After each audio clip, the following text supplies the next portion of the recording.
Allow me to start by saying something that, for no reason as far as I can see it, is going to offend a great deal of you. Or it would if there was a great deal of you actually subscribed to my channel. What I'm about to say is this little confessional. I don't care for Toy Story. Now, for those of you who have been offended by my saying this, allow me to offer up this apology. I'm sorry, but I do not feel the need to apologize for not liking something that you love and feel so strongly towards. Now, before you litter my comment section with how such a terrible human being I am for not liking this one movie, before you go off and tell me how it's on the National Film Registry for being culturally, historically, or aesthetically significant, of which I must also admit it's not the only movie on that particular list that I happen to not care for. Before you do any of that, allow me to say that I'm the minority here. I admit defeat. You win. I'm not even going to argue that it's a bad movie. It's not. It's a great movie. It just happens to be a great movie that I don't care for. There's plenty of great movies that I don't like. At the same time, there's plenty of terrible movies that I happen to love. I do appreciate the historical significance of which it earned its place in the National Film Registry. It's the very first full-length computer-animated movie. Its international success meant that it was actually possible to make a full-length computer-animated movie and make a profit off of it. It changed the way animated movies were made, and for better or worse, as I do sometimes wish they'd get back to the old method, which probably ended with the Disney Renaissance, but for better or for worse, I am grateful for that. Movies I do love, such as WALL-E, Despicable Me, Frozen, etc. ad nauseum. Movies like these wouldn't exist if Toy Story failed. So I am grateful for that. But I still don't like it. The movie as a whole just never interested me. I remember back in 1995 when it first came out, my grandmother took me to see it. I remember her asking me if I wanted to see it, to which I said no. For some reason, I was just not interested in watching this movie. And for some reason, she dragged me and my little brother to see this stupid movie anyway, despite the fact that I said no. Now, regardless of my feelings of the first Toy Story movie, I must admit, I do like the sequels. That is, Toy Story 2 and Toy Story 3. 2 was a nice continuation from where we left off, and 3 was a lovely conclusion to the series as a whole. And then they decided, what the heck? Let's soak this franchise for everything it's worth and make a fourth one. Now, to catch you up on what's going on, at the end of 3, Andy, the owner of the toy characters these movies are centered around, gave up all his toys and gave them to a little girl named Bonnie, thus ensuring that they'll continue to be played with.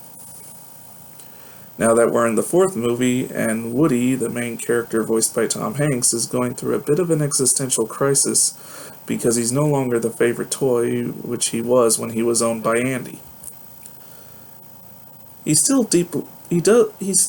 does deeply care for Bonnie and worries about her possible feeling overwhelmed at her kindergarten orientation, so he sneaks into her backpack to join her.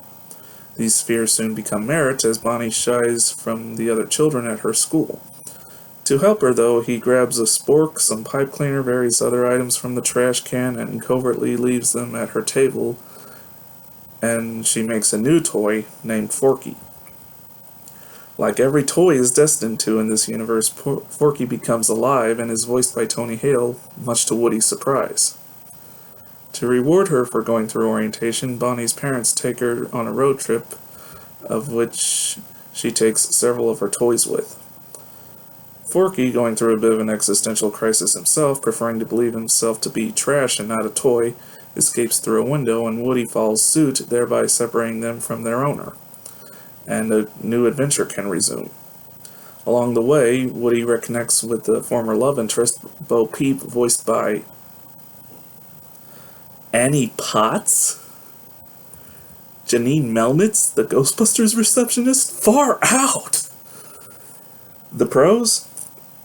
Well, I did just have that geek moment.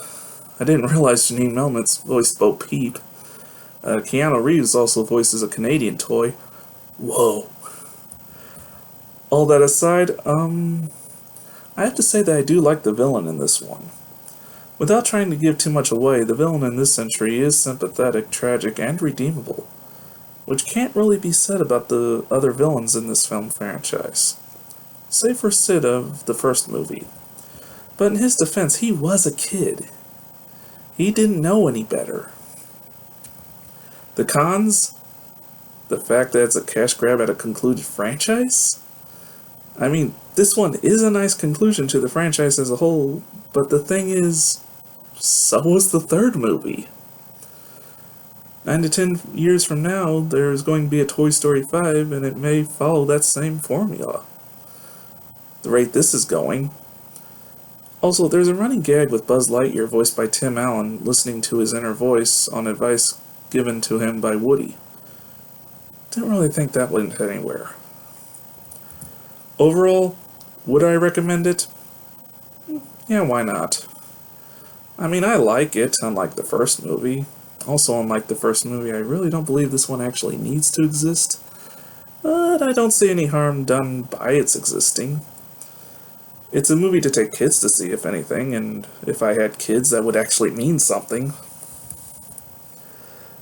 I'm Mike, and this has been a Penguins Rock production.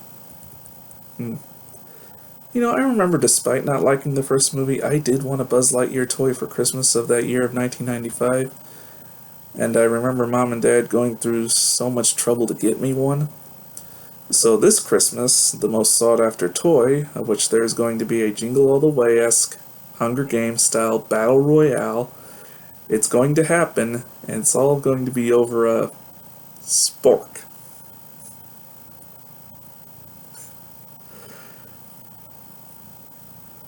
Well played, Pixar.